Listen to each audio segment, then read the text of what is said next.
بسم اللہ الرحمن الرحیم۔ السلام علیکم۔ اینگن آلتان، جسے ڈیرلس ایرطغرل دیکھنے والے عام زندگی میں بھی دیکھیں تو ایرطغرل ہی کے نام سے پکاریں گے۔ ہمیں اس سے غرض نہیں کہ وہ اداکار ہے، ہمیں تو بس یہ معلوم ہے کہ اس نے اپنے کردار کے ذریعے حال کے اندھیرے میں ڈوبی اس مسلمان قوم کو اپنے روشن اور اجلے ماضی سے آگاہ کیا۔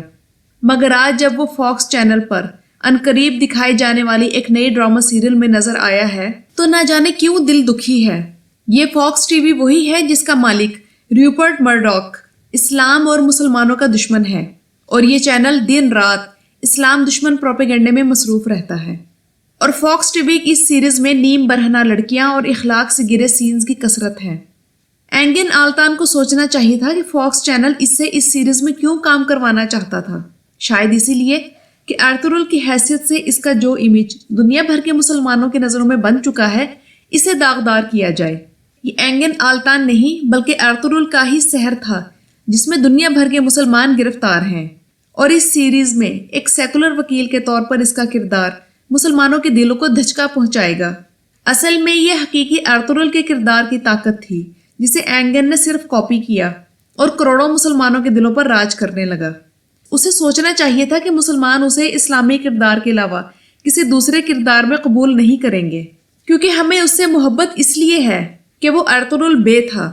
ہمیں اس کی اصل زندگی یا دوسرے ڈراموں کی وجہ سے کوئی لگاؤ نہیں۔ آپ اسی ڈرامے کو دیکھ لیں۔ اس نئے ڈرامے میں اس کے چہرے پر آپ کو ایرطغرل والا جاہ و جلال نظر آ رہا ہے۔ اس کے کسی بھی انداز سے ایک مسلم ہیرو کی شان و شوکت ابھر کر سامنے آ رہی ہے۔ اگر آئیڈیالوجی کے معنوں میں ہی دیکھا جائے تو اینگن آلتان سے زیادہ پایہ تخت سلطان عبدالحمید کا رائٹر بہادر بہتر ہے۔ اس نے پایہ تخت سلطان عبدالحمید سیریز میں تحسین پاشا کا کردار بھی ادا کیا، اور وہ اپنے کردار سے بہت زیادہ متاثر تھا۔ اس کا کہنا تھا کہ جب وہ اداکاری کرتا ہے تو وہ صرف اداکاری نہیں کر رہا ہوتا، ہر چیز جو وہ کرتا ہے، یہاں تک کہ جب وہ ڈرامے میں سلطان عبدالحمید کے سامنے کھڑا ہوتا ہے تو اس کو یہی محسوس ہوتا ہے کہ جیسے وہ اصل سلطان عبدالحمید کے سامنے کھڑا ہے۔ اس کا کہنا تھا کہ جب وہ روتا ہے تو تب حقیقی جذبات کے ساتھ روتا ہے۔ یہاں بہت سے لبرل مسلمان یا غیر مسلم یہ سوچیں گے کہ شاید ہم تنگ ذہن ہیں، مگر وہ یہ نہیں جانتے کہ ہم مسلمانوں کے لیے یہ دونوں ڈرامہ سیریز یعنی ایرطغرل اور سلطان عبدالحمید مجموعی طور پر صرف انٹرٹینمنٹ نہیں بلکہ ایک ایسی تحریک ہے جن کے ذریعے ہم اپنے ایمان اور اخلاق کو اپنے ماضی کو سامنے رکھ کر متحرک کر سکتے ہیں، اور اپنی عام زندگیوں میں بھی انہیں مثبت طریقے سے لے کر چل سکتے ہیں۔ کچھ لوگ کہیں گے کہ یہاں اینگن پر تنقید کا حق کسی کو حاصل نہیں، کہ وہ اس کی زندگی، اس کا کریئر اور اس کی چوائس ہے، مگر فاکس ٹی وی جیسے گھٹیا چینل پر اس کے نئے ڈرامہ سیریز کا ٹیزر دیکھ کر بہت سو کا دل بجھ گیا ہوگا۔ یہ بھی حقیقت ہے کہ اینگن آلتان اپنی عام زندگی میں بھی ایرطغرل سے بالکل مختلف ہے۔ اس نے اپنے انسٹاگرام پر ترکی کے سب سے بڑے دشمن کمال اتاترک کی بہت سی تصاویر پوسٹ کر رکھی ہیں۔ یہی سے پتہ چلتا ہے کہ اس کی ڈائریکشن ایرطغرل سے بالکل مختلف ہے۔ شاید وہ اچھے مسلمان کا کردار ادا کرتے کرتے تنگ آ گیا تھا، اسی لیے اس نے ایک سیکولر رول کو اپنانے کا فیصلہ کیا، مگر ہم اس سے اس کے رولز کی وجہ سے نہیں بلکہ اسلام پسندی کی وجہ سے محبت کرتے ہیں۔ اور اینگن کا تعلق ازمیر سے ہے جو کہ سیکولرزم پسندوں کا گڑھ ہے۔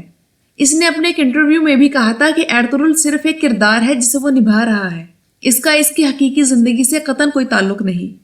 جبکہ ایرطغرل کا ہی ایک اور کردار عبدالرحمن تعریف کے لائق شخص ہے جو اپنی عام زندگی میں بھی ویسا ہی اسلام پسند ہے جیسا کہ وہ ایرطغرل میں نظر آتا ہے۔ پاکستان جیسے ملک میں جب شادی کے موقع پر لڑکیاں حدود سے باہر ہو جاتی ہیں اور بے پردگی کو خود پر جائز کر لیتی ہیں، تب ترکی جیسے سیکولر ماحول میں اس کی شادی کے موقع پر اس کی بیوی حجاب میں تھی۔ اینگن کی ذاتی زندگی بہت سے مسلمانوں کو مایوس کرنے کا سبب بنی۔ ایرطغرل ڈرامہ سیریز اگرچہ اینگن آلتان پر اثر انداز نہ ہو سکا، مگر الحمدللہ بہت سے مسلمانوں پر مثبت اثر ڈالنے کا سبب بنا۔ اپنے ایک انٹرویو میں بھی اینگن نے کمال اتاترک کا رول پلے کرنے کی خواہش کا اظہار کیا تھا، جس سے تب بھی مسلمانوں کو دلی تکلیف ہوئی تھی۔ اس نے یہ بھی کہا تھا کہ وہ ایرطغرل سے بالکل مختلف کردار ادا کرنا چاہتا ہے، اسی لیے اس نے یہ سیکولر کردار لے لیا، جو کہ اس کے کریئر کے لیے بھی ایک رسکی موو ہے۔ مسلمان قوم کی بدقسمتی ہے کہ وہ ہر دوسرے شخص کو اپنا مہدی اور مسیحا سمجھ لیتی ہے۔ ڈیرلس دیکھنے والوں کو سیزن 4 کی قسط نمبر 8 یاد ہے، جب ایرطغرل غلام فروش سمکو سے رہائی پا کر اپنے قبیلے میں واپس آتا ہے اور تب کا ایک قبیلہ جس بے چارگی کی حالت میں ہوتا ہے، ایسی ہی حالت اس وقت امت مسلمہ کی بھی ہے۔ اینگن آلتان مان لیا کہ اداکار ہے، مگر نہ جانے ہمارا دل یہ سمجھنے پر کیوں راضی نہیں کہ اداکاروں سے امیدیں وابستہ کرنا بے وقوفی ہے۔ یہ جو کرتے ہیں پیسے اور شہرت کے لیے کرتے ہیں۔ چند ایک کو چھوڑ کر ان کرداروں کا ان کی ذاتی زندگی سے کوئی تعلق نہیں ہوتا، کیونکہ قصور ان کا نہیں، قصور تو ہمارا ہے، جو ہم ایک خیالی دنیا میں جی کر انہیں اپنا اصلی ہیرو مان رہے ہیں اور اپنے ماضی کے اصل کرداروں کی عظمت انہی میں تلاش کرتے ہیں۔ مگر ایک بات تو حتمی ہے کہ زیادہ نہ صحیح مگر مسلمان اداکاروں کو کسی آئیڈیالوجی کے تحت اس فیلڈ میں کام کرنا چاہیے، کیونکہ شہرت اور عزت اگر سیکولرزم اور ننگے پن میں ہوتی تو سلطان عبدالحمید اور ایرطغرل جیسے صاف ستھرے ڈراموں کو دنیا بھر میں اتنی پذیرائی نہ ملتی۔ ویڈیو پسند آئی ہو تو اسے لائک اور شیئر ضرور کیجیے گا، اور اگر چاہیں تو میرے چینل کو سبسکرائب کر لیجئے۔ شکریہ۔